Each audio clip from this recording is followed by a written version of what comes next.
Et voilà, je suis là, même sur Zoom. Bonjour à tout le monde, bonjour ici.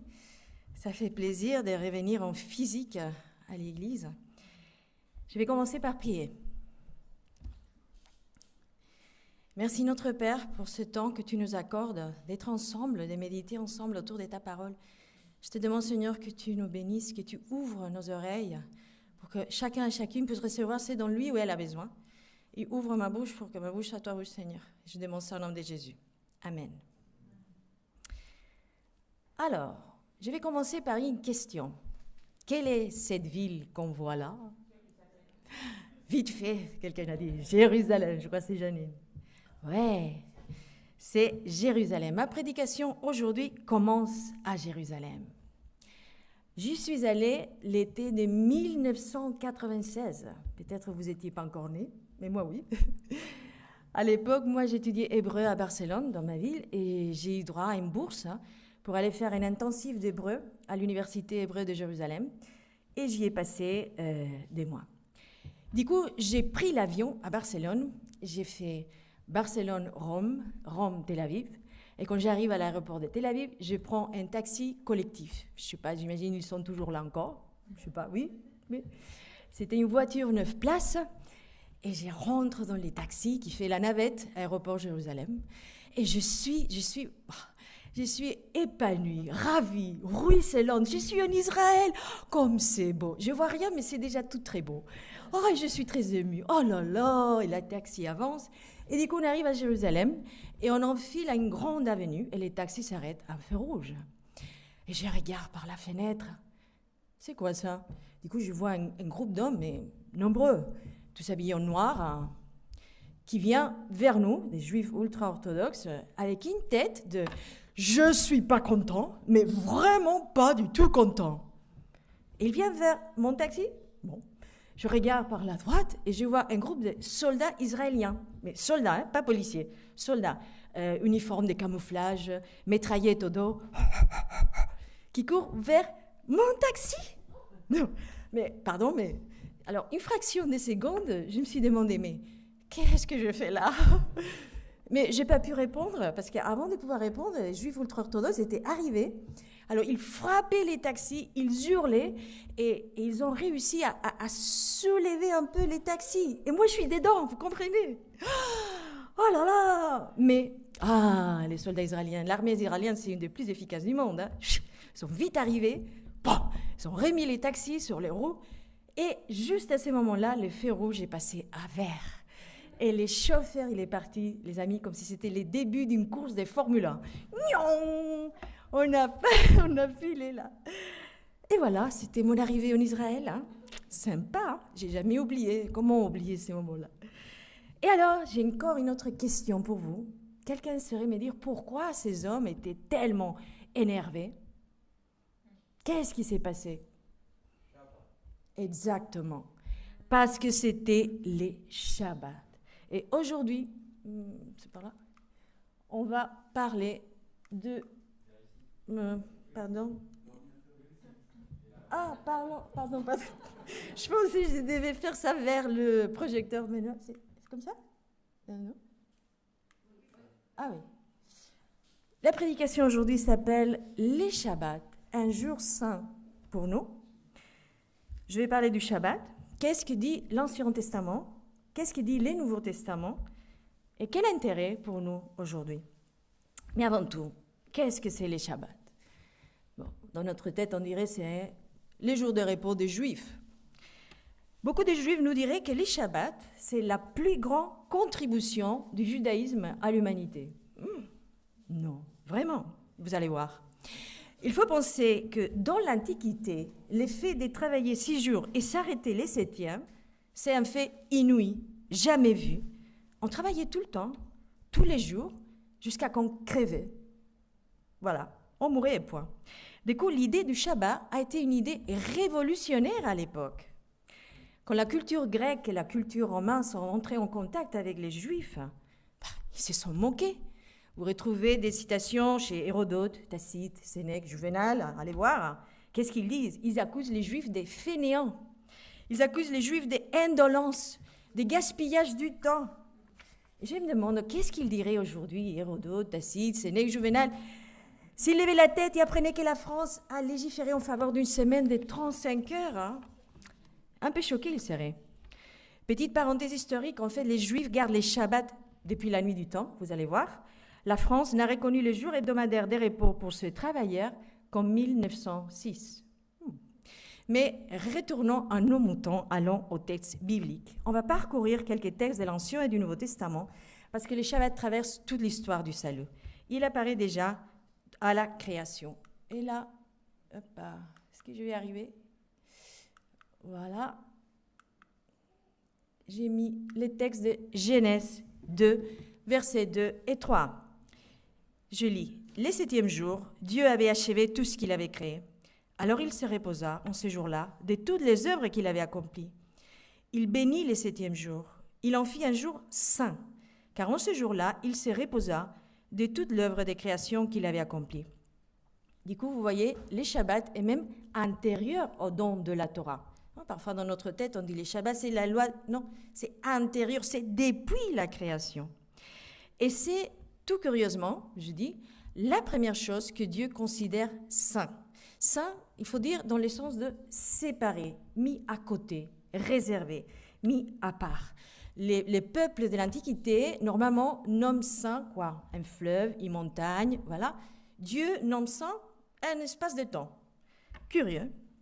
On va passer à un autre texte. Ici, on avance. On va aller déjà dans les dons, voilà, les Shabbats dans la révélation, les dons de la Torah. Parce que le Shabbat, voilà, comme ça, c'est le 4e des 10 commandements. Ici, ce n'est pas vraiment les premiers moments où il apparaît, c'est Exode 20. J'ai pris un autre moment où il s'est répété, parce qu'en fait, les commandements souvent se répètent tout au long de la Torah. Ici, c'est Exode 31. Moïse est toujours encore au nom du mont Sinaï et c'est Dieu qui lui donne ces paroles. Je vais lire Exode 31 du verset 12 au 17. L'Éternel parla à Moïse en ces termes. « Et toi, dis ceci aux Israélites. Surtout, observez bien mes Shabbats, car c'est là un signe entre moi et vous, des générations en génération. Les signes que moi, l'Éternel, je vous rends saints. Vous observerez donc le jour du repos, car il est saint pour vous. Celui qui les profanera devra mourir, car quiconque fera un travail quelconque ce jour-là sera retranché de son peuple. On travaillera 6 jours, et le 7e jour sera un jour de repos consacré à l'Éternel. Quiconque fera un travail les jours du Shabbat devra mourir. Les Israélites observeront le jour du Shabbat en les célébrant de génération en génération. C'est une alliance éternelle. Il sera un signe à perpétuité entre moi et les Israélites, car en 6 jours l'Éternel a fait les ciels et la terre, et le 7e jour il a cessé de travailler pour reprendre son souffle. Je répète, Dieu parle à Moïse au nom du mont Sinaï, et du coup les Shabbats, on a vu, c'est, pour ainsi dire, ça, la première fois qu'il apparaît, c'est dans la création. On pourrait dire Dieu, c'est le premier qui garde les Shabbats, qui se repose le 7e jour. Mais là, ils deviennent une obligation pour le peuple d'Israël sous peine de mort. Comme quoi, hein? Et ça devient in imitatio Dei, comme dirait. On imite Dieu, on fait comme Dieu. Dieu, il s'est reposé le 7e jour, du coup, nous aussi. C'est un signal de l'alliance entre Dieu et son peuple éternel qu'il faut respecter de génération en génération. Vous voyez, ici, c'est l'alliance mosaïque, les signes qu'il y a, c'est les Shabbats. L'alliance abrahamique, les signes qu'il y aura, c'est la circoncision. Et du coup, on doit faire ça parce qu'on va se rappeler de la création. Enfreindre les commandements, répéter 2 fois, c'est passible de la mort. Le Shabbat apparaît aussi dans l'autre récit des 10 commandements. Vous savez, les 10 commandements ont 2 récits, les récits d'Exode, les récits des Deutéronome. On va voir qu'est-ce qu'il dit Deutéronome parce qu'il y a un autre élément qui s'ajoute à ce qu'on vient de voir jusqu'ici. Les Shabbats, encore dans la Révélation, on est en Deutéronome 5. Je vais lire, c'est les versets 13 à 15. Encore les 10 commandements. Tu travailleras 6 jours pour faire tout ce que tu as à faire, mais le 7e jour est le jour du repos consacré à l'Éternel ton Dieu. Tu ne feras aucun travail ce jour-là, ni toi, ni ton fils, ni ta fille, ni ton serviteur, ni ta servante, ni ton bœuf, ni ton âne, ni tout ton bétail. Attention, ni l'étranger qui réside chez toi, afin que ton serviteur et ta servante se reposent comme toi. Tu te souviendras que tu as été esclave en Égypte et que l'Éternel, ton Dieu, t'a tiré de là en intervenant avec puissance. C'est pourquoi l'Éternel, ton Dieu, t'a demandé d'observer les jours du Shabbat. Du coup, on a vu avant, les Shabbats, c'est une obligation pour les Juifs, mais aussi pour toute sa maisonnée, esclaves et étrangers inclus, et animaux. Ici, les Shabbats deviennent rappel de la sortie d'Égypte, de la libération de l'esclavage. C'est donc un temps, si vous voulez, de rupture de la hiérarchie sociale. Et ça, c'est aussi une grande révolution à son époque. Parce que la justice sociale s'impose. Et les Shabbats, tous et tout, servantes, étrangers, n'importe qui, est égal devant Dieu, a droit à se reposer. L'esclave, un jour par semaine, chez les Juifs, devient libre. J'ai envie de dire, excusez-moi, c'est comme si Dieu, c'est les syndicalistes avant la lettre. Il est vraiment très intéressé à nos droits laboraux. On va voir encore un dernier texte dans l'Ancien Testament. Les Shabbats, la première des fêtes. C'est en Lévitique 23, les versets 3. Vous savez, Dieu, je viens de dire, c'est un peu comme un syndicaliste avant la lettre, et je dirais aussi c'est comme un directeur des ressources humaines qui va nous organiser l'emploi du temps. Et là, tu vas travailler, et là, tu vas te reposer. Ce n'est pas un droit, comme c'est exprimé dans la Bible, c'est une obligation.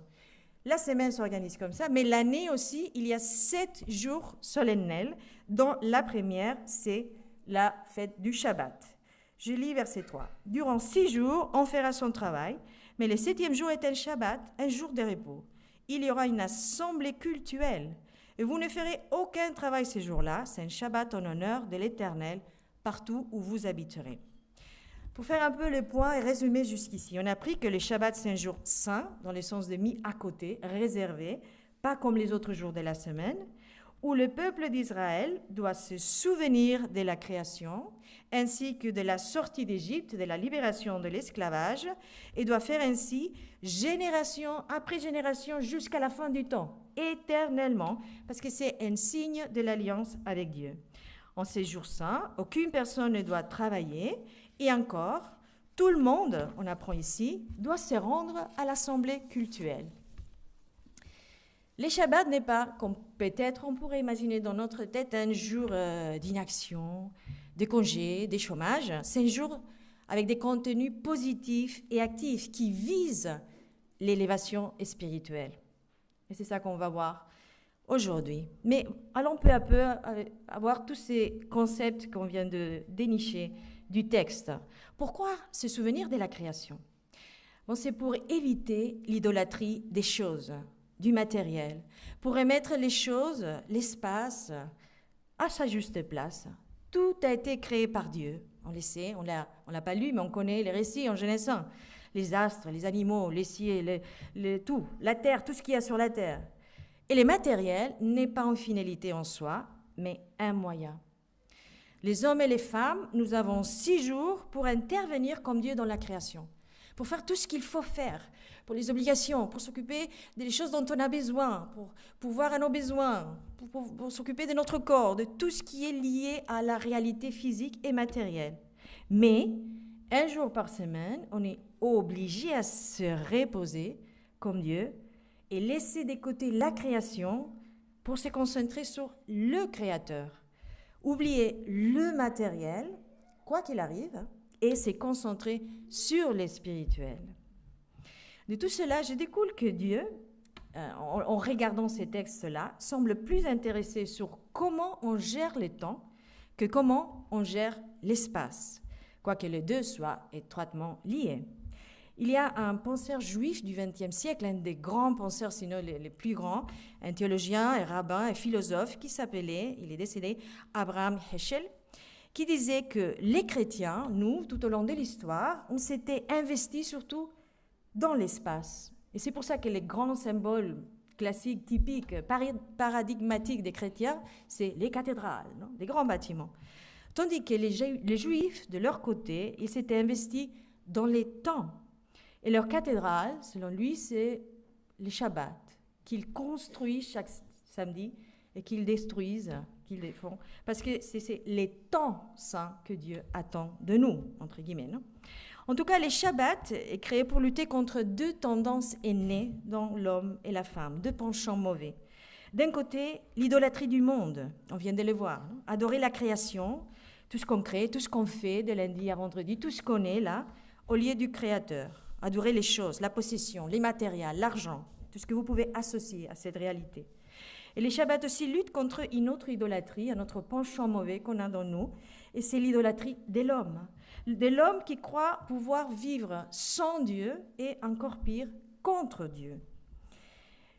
Nous, aujourd'hui, nous sommes citoyens, parfois pas tous européens, mais en tout cas, on vit en Europe, et d'une certaine manière, on est invité, c'est facile, on est emmené à garder d'une certaine manière l'esprit du Shabbat dans nos dimanches, c'est notre jour de repos, qui sont par défaut des jours fériés normalement, et où les chrétiens, on a l'habitude, je dirais, d'aller à l'église. Et on a raison de le faire, parce que la nouvelle alliance avec Jésus, on le verra plus tard, ne nous contraint à faire comme les Juifs dans le sens de suivre la lettre, mais nous exhorte à suivre l'esprit de la loi.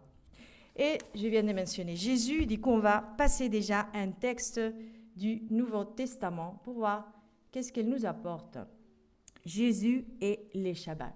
On est dans l'évangile de Luc, chapitre 4, verset 16. Laurent l'a lu avant ces morceaux aussi. On va voir, on va les lire, que Jésus respectait les Shabbats, comme tout juif pieux de l'époque. J'ai lu Luc 4, 16. Il s'est rendu aussi à Nazareth, où il avait été élevé, et il entra dans la synagogue les jours du Shabbat, comme il en avait l'habitude.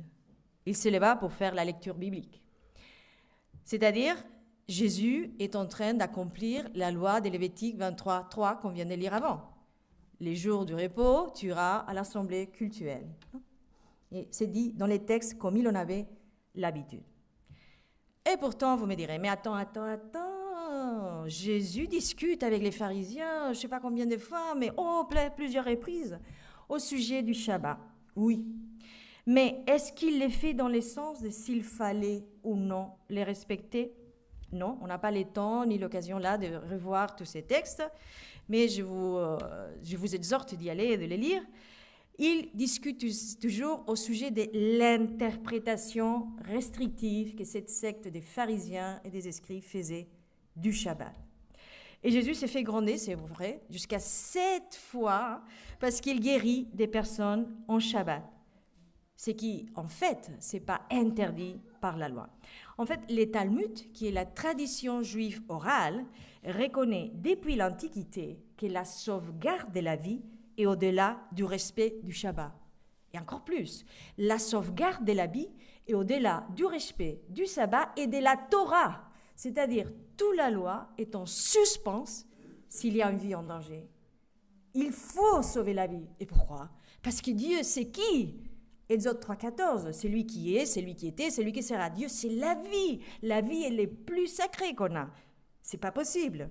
Je vous lis du Talmud babylonien qui dit « C'est à vous que le Shabbat est confié, et non pas vous au Shabbat. » D'où les principes que la sauvegarde de la vie humaine repousse l'observance du Shabbat. Jusqu'à aujourd'hui. Hein.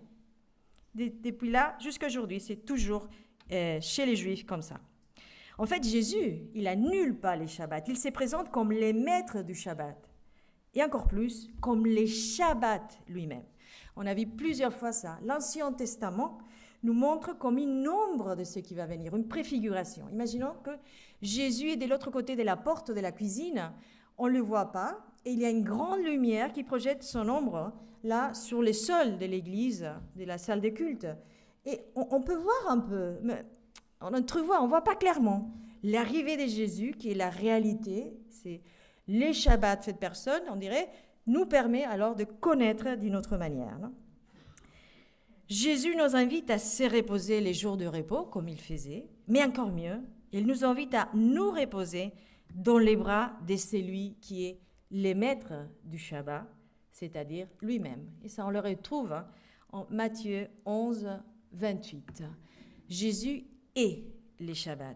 Et c'est cet morceau qui a lu aussi, je crois, Laurent avant, qui dit, qu'on connaît très bien, « Venez à moi, vous tous qui êtes accablés sous les poids d'un lourd fardeau, et je vous donnerai du repos. » Combien de personnes aujourd'hui sont vraiment accablées et Jésus s'offre à tout le monde comme les repos.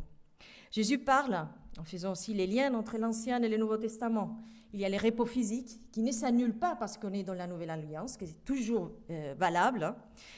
Dieu s'intéresse aussi à notre bien-être physique. Il nous appelle aussi un repos physique, mais là, il ajoute un autre repos, le repos spirituel.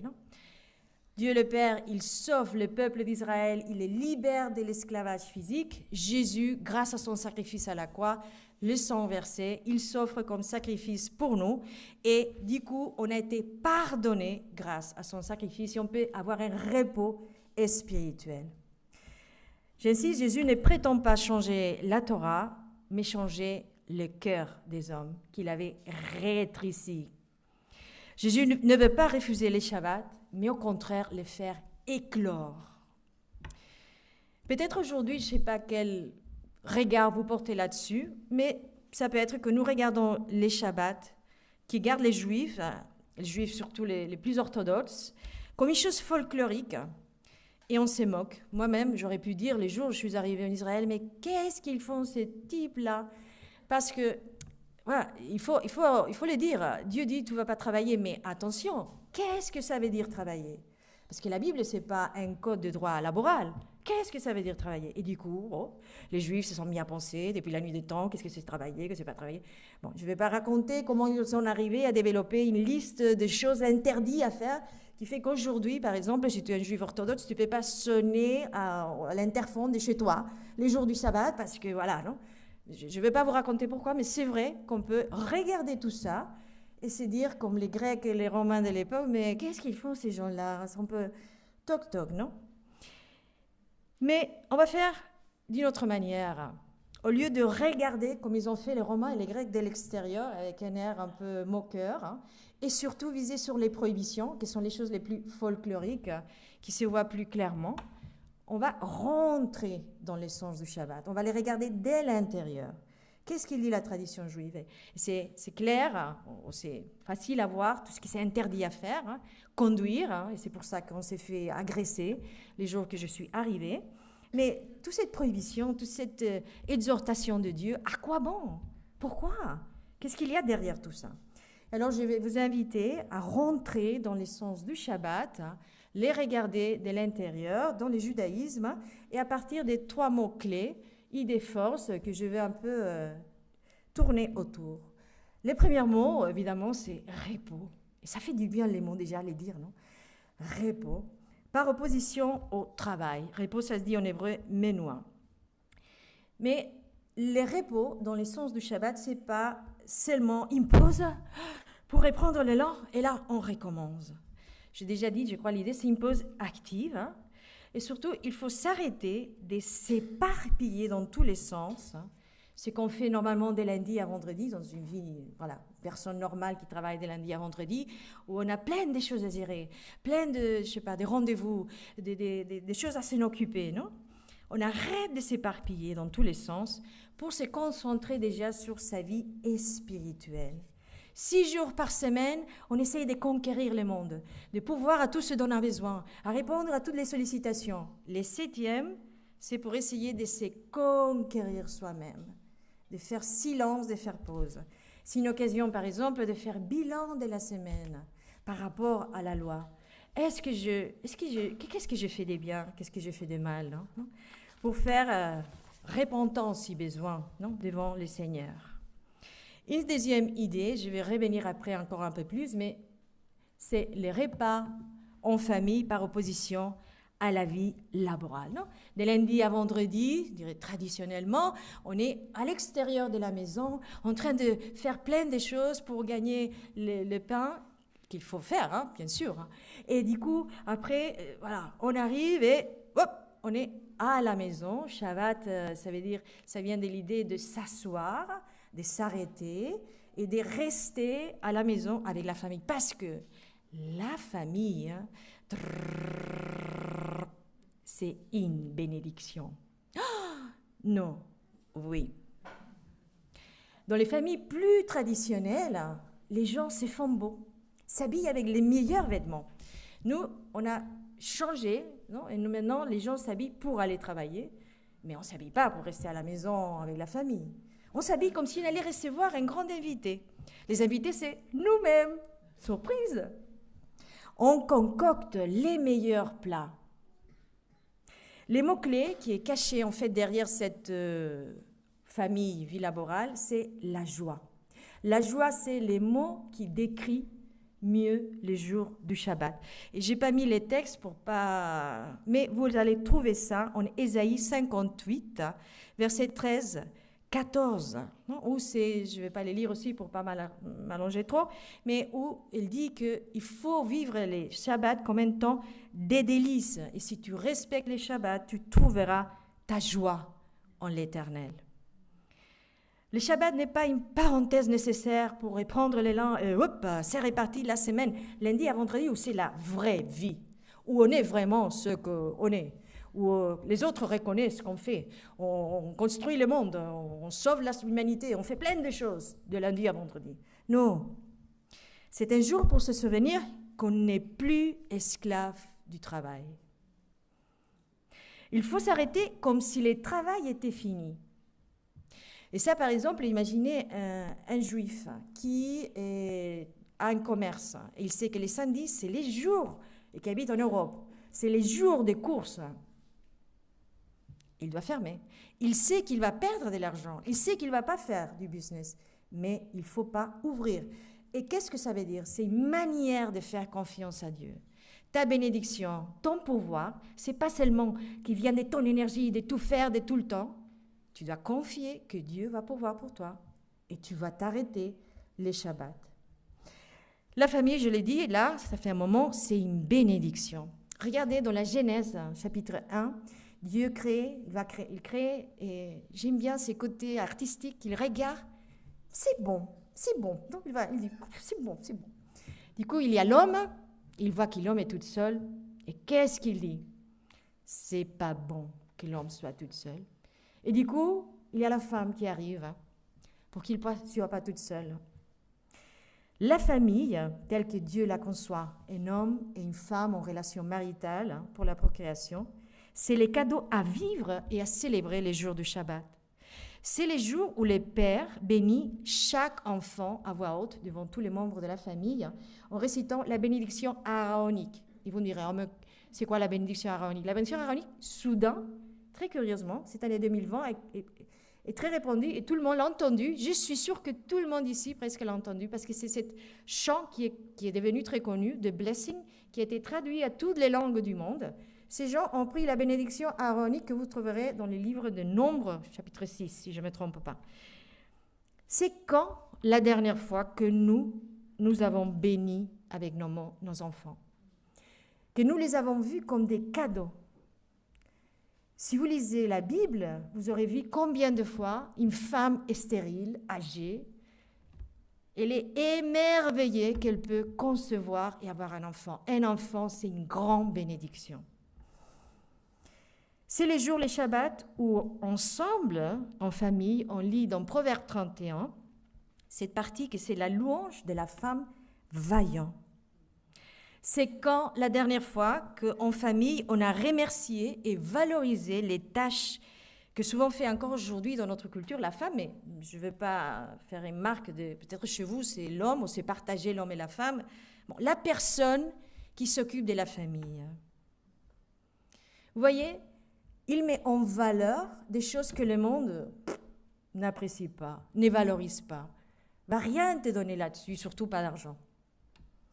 Ceux qui gardent les Shabbats font tout cela chaque semaine. Je ne sais pas vous, mais à ces moments-là, j'ai aucune envie de me moquer de tout ça. Il y a encore un troisième mot ou idée force pour réfléchir là-dessus. C'est la célébration communautaire, hein. L'assemblée cultuelle, on a lu en Lévitique. Hein. L'étude de la Torah, je ne l'ai pas mis là, mais c'est aussi associé et en opposition au temps des loisirs individuels. Ce n'est pas que le loisir individuel n'est pas bien, c'est que ce n'est pas pensé pour ces jours saints. Et le mot qui est derrière cette idée, c'est le mot de sainteté, Kedusha. Dieu veut aussi qu'on se retrouve avec notre famille spirituelle parce que l'Église, c'est un cadeau. Ouais, c'est un cadeau qui nous est offert. Genèse, Dieu crée la famille comme un cadeau. Et Actes, Dieu crée l'Église comme un cadeau. La création de l'Église, c'est la famille spirituelle. Non? Les réunions, les cultes, c'est pas, des choses cultuelles, j'ai envie de dire, hein, des impositions arbitraires. Hein. Ce sont des cadeaux. Nous, vous, mieux dit, qu'en français, peut-être vous avez entendu ces mots, cette phrase, l'enfer, c'est les autres. Ça vient de Camus, si je ne me trompe pas. Mais pour la Bible, les autres sont des cadeaux. La recherche de la sanctification, cette visite à l'église ou à l'assemblée cultuelle, c'est pas que les commandements de Dieu, pour le bonheur de Dieu, à l'honneur de Dieu, quoique c'est vrai, c'est pour nous. Nous sommes les directs bénéficiaires. Plus on cherche le Seigneur, plus on puise dans sa parole et on l'obéit, plus on est transformé de plus en plus à l'image de Jésus.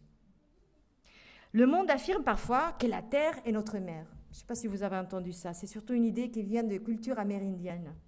La Pachamama. La terre est notre mère. Bon, les Shabbats nous rappellent, et peut-être c'est pertinent qu'ils le rappellent encore aujourd'hui, que Dieu est notre Père, notre Créateur, et le Créateur de la terre d'ailleurs. Le monde nous dit que le temps est argent. Ah. Les Shabbats nous rappellent que le temps est vie. Le monde nous dit que l'individu et ses droits sont les mesures de toutes les choses. Hein. On va vers une société, si on n'est pas déjà les pieds dedans, où l'individu raconte sa propre histoire comme à partir de ses droits individuels. Non? J'entends dans les médias, dans la rue, c'est mon corps, je fais ce que je veux. C'est mon bonheur, je fais ce que je veux. Voilà, non? C'est moi la mesure de toutes les choses. Et du coup, les personnes, par exemple, rompent les liens avec les ancêtres parce que je dois être heureux. Et rompent les liens même avec les descendants. Non? Ils font des enfants, mais ils n'assument pas la parentalité parce que j'ai droit, moi, l'individu, non, à avoir ses bonheurs, quoi que ce soit. Le monde nous dit que l'individu et ses droits sont la mesure de toutes les choses.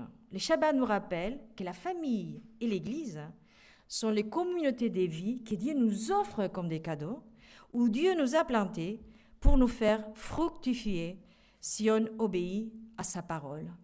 J'ai répété 2 fois, dans la mentalité juive, c'est très important, écouter Dieu, puiser dans sa parole, voilà, et obéir ses commandements. L'un ne peut aller sans l'autre. En fait, je ne sais pas si vous avez repéré, mais dans la double version de les commandements, à un moment on dit « souvenez-vous », c'est-à-dire ça appelle à l'intellect, à la raison, et dans l'autre il dit « gardez les Shabbats ».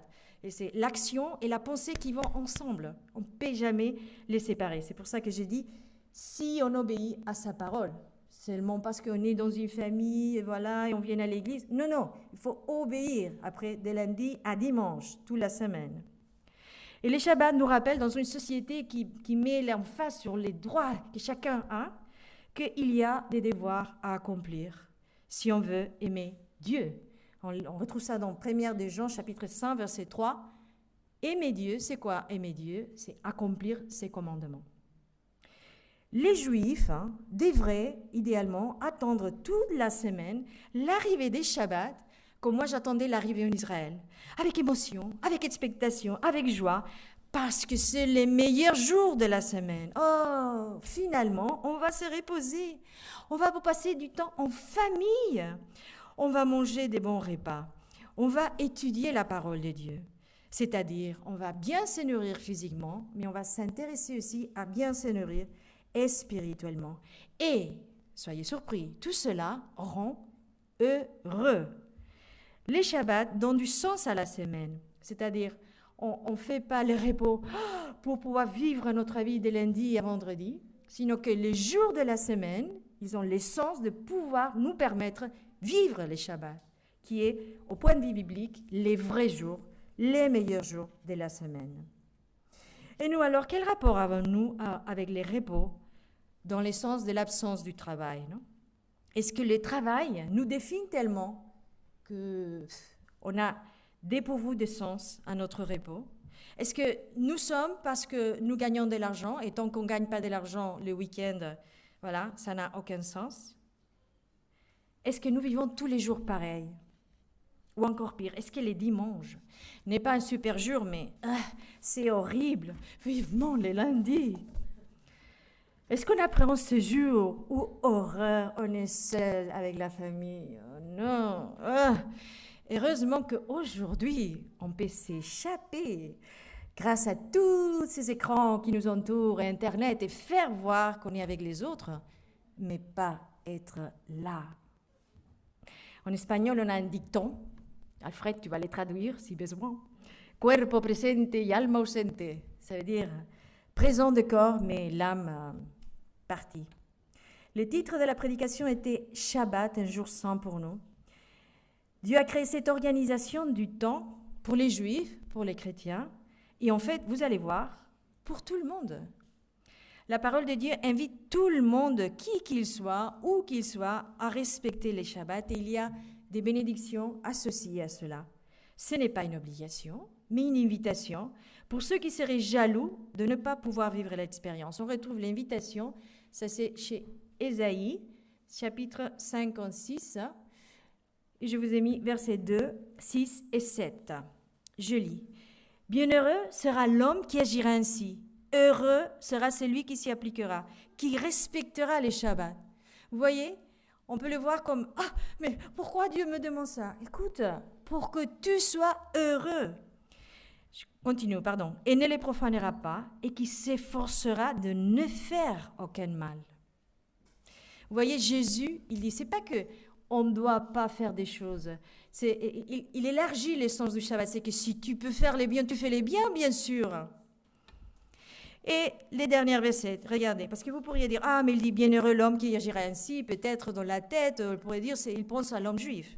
Parce que c'est vrai que dans la Bible, il y a deux types de personnes. Il y a les juifs et tous les autres. Et tous les autres, c'est les étrangers, les nations, parfois, dans notre traduction. Ici, c'est spécifié, les étrangers.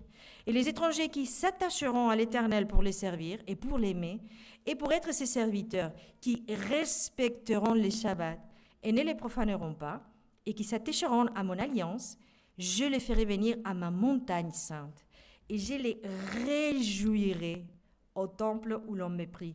Et j'agréerai leurs holocaustes et autres sacrifices offerts sur mon autel. Dieu adopte, pour ainsi dire, tout le monde, car on appellera mon temple la maison des prières pour tous les peuples. On a commencé la prédication à Jérusalem et l'image très belle de l'horizon de Jérusalem nous accompagnait tout autour. On va finir aussi là-bas. Les premiers Shabbats que j'ai passés à Jérusalem a commencé, comment dire, on m'a secoué un petit peu. Mais après mon aventure dans les taxis, j'ai passé la première nuit dans une petite couvent de bonnes sœurs, parce que j'allais vivre dans l'université, dans les campus universitaires, mais je ne pouvais arriver que les lendemains, les dimanches. La semaine en Israël commence les dimanches, c'est un jour laboral. Et du coup, j'avais trouvé cet endroit. Et les taxis m'ont déposé dans cette petite couvent. C'était une petite maison et les bonnes sœurs m'avaient donné à moi, pour cette nuit-là, une petite chambre mansardée sous les toits. Et je me souviens très bien du taxi, mais je me souviens très bien d'avoir arrivé là, fatiguée, toute la journée. J'avais traversé l'Europe, on m'avait secoué les taxis, bref. Je pose mes valises. Je vois la porte qui donne vers une terrasse. Et j'ouvre et je sors sur la terrasse et je vois ça.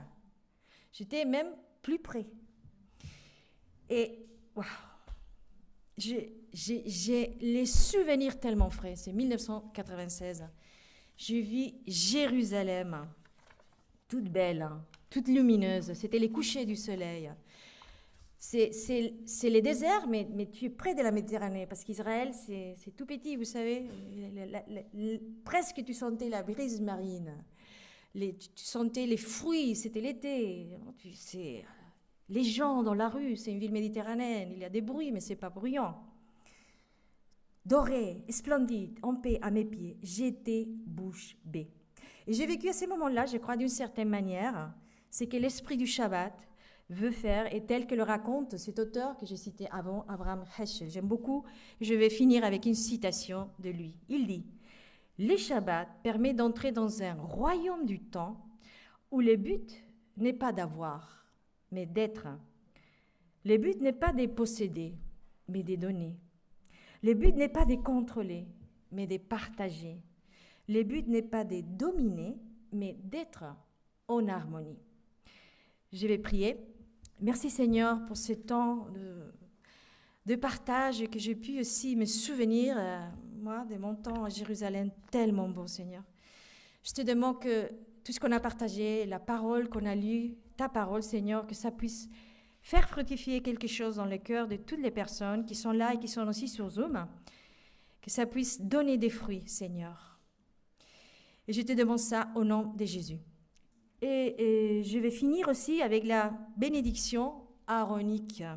J'ai envie, pourquoi pas, puisque la parole nous invite à nous bénir les uns les autres et en famille, avec Nombre 6, 24-26, qu'il dit « Que l'Éternel te bénisse et te garde, que l'Éternel te regarde avec bonté et qu'il te fasse grâce, que l'Éternel veille sur toi et t'accorde la paix. » Amen.